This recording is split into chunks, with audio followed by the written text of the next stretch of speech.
جس کا نام کہنا چاہیے حسرت والی مہندی.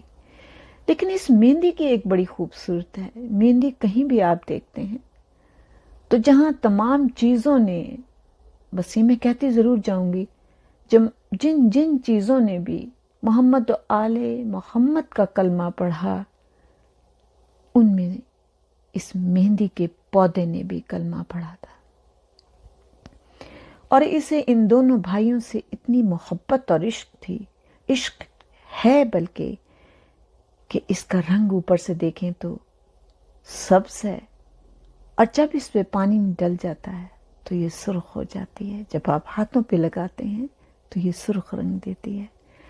اس نے ولایت علی کے ساتھ ساتھ ولایت حسن و حسین کو بھی قبول کیا ہے. ہم سب آج کے دن مبارکباد پیش کرتے ہیں